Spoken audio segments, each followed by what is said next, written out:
திருச்சிற்றம்பலம். தென்னாடுடைய சிவனையை போற்றி, இந்நாட்டவருக்கும் இறைவா போற்றி. அனைவருக்கும் வணக்கம். மகர ராசிக்குண்டான மார்ச் மாத பலன்களை பத்தி பார்க்கலாம். மகர ராசியை பொறுத்த வரைக்கும் பாத்தீங்கன்னா முழுக்க மார்ச் 29ஆம் தேதியோட உங்களுடைய 7.5 சனி முடிவுக்கு வந்து விட்டது. உங்களை விட்டு விலகி விடுவார் சனி பகவான். அதற்கப்புறம் உங்களுக்கு யோகத்தை வாரி வாரி கொடுப்பார். ஏன்னா இப்ப குரு வந்து உங்களுடைய ராசியை பார்க்கிற இந்த ஒரு வருட காலங்களுமே மகர ராசிக்கு ஓரளவுக்கு நல்லதுதான் பண்ணிட்டு இருக்கார். சோ அதே போல 7.5 சனியும் முழுமையாக விலகும் பொழுது உங்களுக்கு நன்மைகளை மட்டுமே கொடுக்கக்கூடிய ஒரு அமைப்பு இந்த மாதத்திலிருந்து தொடங்குது அப்படிங்கிறத நம்ம எடுத்துக்கலாம். அதே போல பாருங்க, உங்களுடைய ராசிக்கு குரு அப்படின்னு சொல்லக்கூடியவர் உங்களுக்கு 3 மற்றும் 12ஆம் அதிபதியாகி உங்களுடைய ராசிக்கு 5ஆம் வீட்டில் இருக்கிறது மிகப்பெரிய ஒரு யோகம். அப்ப வெளிநாடு வெளியூர் பயணங்கள், இம்போர்ட் எக்ஸ்போர்ட் பிசினஸ் பண்ணக்கூடிய ஒரு அமைப்பு, தீர்த்த யாத்திரை போயிட்டு வர்றது, குழந்தைகள்னால பயனடைகிறது, குழந்தைகளுடைய தேவைகளை பூர்த்தி செய்யறது, இது போல விஷயங்கள் எல்லாமே இந்த குரு கொடுத்துட்டு இருப்பார் அப்படிங்கிறதா உண்மை. அடுத்தது 3 மற்றும் 12ஆம் அதிபதியான குரு அப்படின்னு சொல்லக்கூடியவர் என்னதான் வந்து உங்களுடைய ராசியை பார்த்தாலும் 11ஆம் இடம்னு சொல்லக்கூடிய லாபஸ்தானத்தையும் பார்க்கறதுனால லாபத்தையும் கொடுத்துட்டு தான் இருப்பார் அப்படிங்கிறது மாற்றம் இல்லை. அடுத்தது செவ்வாய். இந்த செவ்வாய் அப்படின்னு சொல்லக்கூடியவர் 4 மற்றும் 11ஆம் அதிபதியான செவ்வாய் இப்ப இருக்கக்கூடிய வீடு உங்க ராசிக்கு 6ஆம் வீட்டுல இருக்கார். 4 கூடையவர் 6ஆம் வீட்டுக்கு வந்தாலே கண்டிப்பாக வீடு மனை சொத்து இது ஏதாவது வாங்கறதுக்குண்டான ஒரு வாய்ப்பை ஏற்படுத்தி கொடுக்கும். மேக்சிமம் இந்த லோன் போட்டெல்லாம் வீடு கட்டலாம், லோன் போட்டெல்லாம் வந்து வண்டி வாகனங்கள் வாங்கலாம் அப்படின்னா இந்த 4-6 காம்பினேஷன் ரொம்ப முக்கியம்.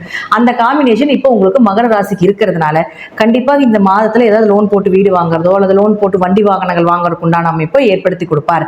அப்ப அவரே உங்களுக்கு 11ஆம் அதிபதி ஆகிறதுனால வரக்கூடிய வருமானங்களும் வரக்கூடிய லாபங்களும் கடனுக்காகவோ நோய்க்காகவோ ஏதாவது செலவு செய்ய வேண்டிய ஒரு அமைப்பை கொடுக்கும். ரெண்டாவது பார்த்துட்டீங்கன்னா 11-6 காம்பினேஷன் அப்படிங்கிறது நல்ல வேலை ஏற்படுத்தி கொடுக்கும். எதிர்பார்த்த சம்பளத்தோட ஒரு ப்ரமோஷன், அடுத்தது ஒரு இடம் விட்டு ஒரு இடம் மாறுறது, இது போல ஒரு வேலை சார்ந்த விஷயத்துல உங்களுக்கு நல்ல சக்சஸ் கொடுக்கக்கூடிய ஒரு அமைப்பு அப்படிங்கிறது இந்த மாதத்துல நிச்சயமாக உண்டு. அடுத்தது சுக்கிரன். சுக்கிரனை பொறுத்த வரைக்கும் பாத்தீங்கன்னா 5 மற்றும் 10ஆம் அதிபதி. இந்த 5ஆம் அதிபதி சுக்கிரன் வந்து உங்களுக்கு உச்சமாகி ராகுவோட இருந்த காலகட்டங்கள்ல பணவரவு அதீதமா வந்திருக்கும் இந்த வருடங்கள், அதாவது இந்த மாதங்கள். இப்போ அந்த சுக்கிரன் உச்சமாகி வக்ரம் பெறுகிறார். எப்பவுமே ஒரு உச்சம் பெற்ற கிரகம் வக்ரம் பெறும் பொழுது நீசத்தன்மை அடையும்.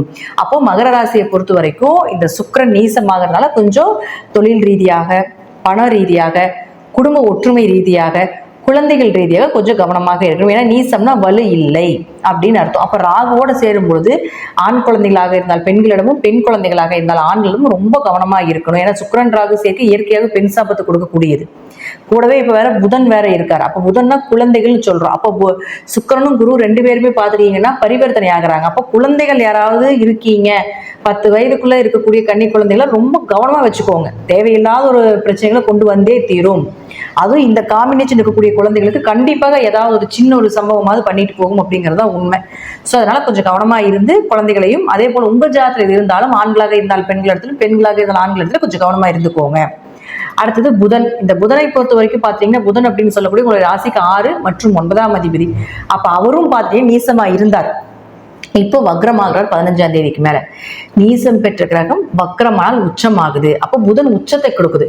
சுக்கிரன் உச்ச பலனை இழக்குது, புதன் உச்சத்தை அடைகிறார். அப்ப என்ன மாதிரி பலன்கள் அப்படின்னு பாத்துட்டீங்கன்னா, கடன் நோய் வழக்கு இருந்தா விலகுவது, கடன் வாங்கி செய்யக்கூடியது, சீக்கிரமா லோன் கிடைக்கிறது, சீக்கிரமா அந்த ப்ராசஸ் நடக்கிறது, கடன்னால உங்களுக்கு வந்து இருக்கக்கூடிய அந்த தலைவலி பிரச்சனைகள், அந்த மனக்குழப்பங்கள் இதெல்லாமே குறைவதற்குண்டான வாய்ப்புகள், பூர்வீக சொத்துக்கள் கிடைப்பது, நல்ல வேலை வாய்ப்புகள் அமைஞ்சு வர்றது, அதே போல எதிர்பார்த்த வேலை, எதிர்பார்த்த சம்பளத்தோட அப்பாவனோட உதவிகள் கிடைப்பது, இதனால அப்பா உங்களுக்கு சண்டை சச்சரவு இருந்தாலும் கூட இந்த காலகட்டங்களில் கொஞ்சம் நிம்மதியா இருக்கிறதுக்குண்டான வாய்ப்பு இதெல்லாமே நிச்சயமாக இந்த புதன் ஏற்படுத்தி கொடுப்பார். உயர்கல்வி படிப்பதற்குண்டான வாய்ப்பு இதெல்லாமே ஏற்படுத்தி கொடுத்தே ஆகணும் அப்படிங்கிறது இந்த புதன் உச்சமாகிறதுக்கு உண்டான பலன். அடுத்தது சூரியன். இந்த சூரியன் 2ஆம் வீட்டுல இருக்கிறார் 14ஆம் தேதி வரைக்கும். பொதுவா பாத்தீங்கன்னா சூரியன் 2ஆம் வீட்டில் இருந்தால் கண்டிப்பாக 8 இருக்கும்போது விபரீதமான பணவரவு, திடீர் அதிர்ஷ்டங்கள், திடீர் பணவரவுகள் இதெல்லாம் கொடுக்கும். இப்ப அடுத்தது அவர் 3ஆம் வீட்டுக்கு போறாரு. அதனால இந்த ஷேர் மார்க்கெட்டு, வட்டி தொழில், உழைப்பில்லாம வரக்கூடிய காசெல்லாம் இருக்கும் இல்லைங்களா, அதெல்லாத்துக்குமே 15ஆம் தேதி வரைக்கும் உங்களுக்கு நல்ல மணி ஃப்ளோ ஆகும். அதுக்கப்புறம் பாத்தீங்கன்னா கொஞ்சம் அப்படியே குறைஞ்சு மறுபடியும் வர்றதுக்குண்டான வாய்ப்பை ஏற்படுத்தி கொடுக்கும் அப்படிங்கறத உண்மை. மகர ராசியை பொறுத்த வரைக்கும் உங்க ஜாதகத்துல இந்த பாருங்க சுக்கிரன் ராகு இதெல்லாம் வந்து பெண் சாபத்தை கொடுக்கக்கூடிய அமைப்பு. அதே போல புதன் ராகு சேர்க்கை ஒரு ஜாதகத்துல இருந்தா படிப்பு தடை, படிப்பால வரக்கூடிய ஒரு நல்ல வேலை கிடைக்காம இருக்கிறது, படிச்சதுக்கு உண்டான ஒரு வேலை இல்லை, அப்படியே கிடைச்சா அதுக்கு ஒரு நல்ல சம்பளம் இல்லை, ஒரு பதவி இல்லை, புகழ் இல்லை, இதெல்லாம் புதன் ராகு சேர்க்கை. இது உங்க ஜாதகத்துல இப்ப இருந்ததுன்னா குழந்தைகள் ஜாதகமாக இருந்தால் கொஞ்சம் படிப்புல மந்த நிலை, கல்வி தடைகள் இந்த மாதம் ஏற்படும். அப்ப அதுலயும் கொஞ்சம் கவனமா இருந்துக்கணும். அதே போல சூரியன் ராகு சேர்க்கையாகுது. சூரியன் ராகு சேர்க்கை கடுமையான பித்திருதோஷத்தை கொடுக்கக்கூடியது. அப்ப கடுமையான பித்திருதோஷம் எதனால வரும் அப்படின்னா தந்தை வழினால வரக்கூடிய பித்திருதோஷங்கள் அதிகமா காட்டுது. அப்போ தந்தையினால பிரயோஜனங்கள் இல்லாம இருக்கிறது, அல்லது தந்தையினால எந்த ஒரு டெவலப்மெண்ட்டும் இல்லாம இருக்கிறது, நீங்க தந்தையை பார்த்து கொள்ளக்கூடிய ஒரு சூழ்நிலைகள், அல்லது தந்தை வளர்ந்து நிப்பாரு நீங்க ரொம்ப டவுனா இருக்கிறது, இதெல்லாம் இருக்கும். அதே போல சூரியன் சனி சேர்க்கை கவர்மெண்ட் வேலையில் இருக்கக்கூடியவர்களுக்கு பிரச்சனை. அதே போல சூரியனும் சனி ராகு சேர்க்கும் பொழுது உங்க கூட வேலை செய்யக்கூடிய மேல் அதிகாரியாக இருந்தாலும் சரி, உங்களுக்கு வேலை செய்யக்கூடிய கீழே வேலை செய்யக்கூடியவங்களாக இருந்தாலும் சரி, ரொம்ப கவனமா இருந்துக்கணும். அவங்க மூலமாக உங்களுக்கு வேலை சார்ந்த பிரச்சனைகளை கொடுக்கறதுக்குண்டான வாய்ப்புகளும் ஏற்படுத்தி கொடுக்கும். சனி புதன் சேர்க்கை கணக்கு புள்ளி விவரமா கொடுக்கக்கூடிய அமைப்பு சனி புதன் சேர்க்கை. ஆனால் அதற்குண்டான ஒரு மதிப்பு இருக்காது. ஸோ இது எல்லாமே இந்த காம்பினேஷன் எல்லாமே ஒரு சரியில்லாத ஒரு காம்பினேஷன் தான்.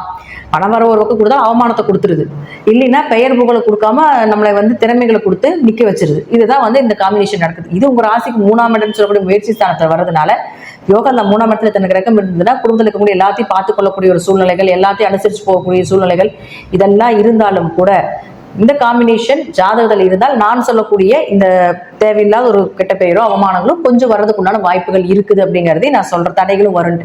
ஸோ அதில் கொஞ்சம் கவனமா இருந்துக்கோங்க. மகர ராசியை பொறுத்த வரைக்கும் காசு பணம் சொத்து சேர்க்கைக்கு இனி வரக்கூடிய காலத்துல கவலை இல்லை. அது இந்த மாசம் சூப்பரா இருக்கும் போது பயமே இல்லை. 15ஆம் தேதி வரைக்கும் உங்க பிளானிங் எல்லாமே பணம் சார்ந்த விஷயம் எல்லாமே 15ஆம் தேதி வரைக்கும் வச்சுக்கோங்க. அதற்கு மேலே கூட கொஞ்சம் டவுன் ஆகலாம். ஆனா அதற்கு முன்னாடி அதீத மணி ஃப்ளோ ஆகிற வாய்ப்புகள் உண்டு. ஸோ 10ஆம் அதிபதி நீசமாக்குற புதிய தொழில் தொடங்க வேண்டாம். புதிய தொழில் சார்ந்த விஷயங்கள்ல பணம் இன்வெஸ்ட்மெண்ட் பண்ணாமல் இருக்கிறது நல்லது. இருக்கிறது என்னவோ அதை வச்சு பண்ணீங்களா பெரிய டெவலப்மெண்ட் உண்டு அப்படிங்கிறது அமைப்பு. ஸோ இந்த மாதம் மகர ராசிக்கு ஒரு யோகத்தை கொடுக்கக்கூடிய ஒரு மாதமாகத்தான் இருக்கும். இருப்பினும் கொஞ்சம் இந்த காம்பினேஷன் இருந்தால் கொஞ்சம் கவனமா இருந்து செயல்படுத்திக் கொள்ளுங்கள் அப்படிங்கிறத சொல்றோம். தசாபுத்தி நல்லா இருந்தால் பெரிய பாதிப்புகள் இல்லை. தசாபுத்தி சரியில்லைன்னா கொஞ்சம் கவனம். இறைவனை சரணடையுங்கள். பைரவருடைய வழிபாடும் சிவன் வழிபாடும் உங்களுக்கு ரொம்ப கை கொடுக்கக்கூடிய ஒரு வழிபாடாக இருக்கும் இந்த மாதம். நன்றி. மீண்டும் ஒரு நல்ல பதிவில் சந்திக்கலாம். திருச்சிற்றம்பலம், தில்லையம்பலம், ஸ்ரீ நரசிம்ம திருவடி சரணம்.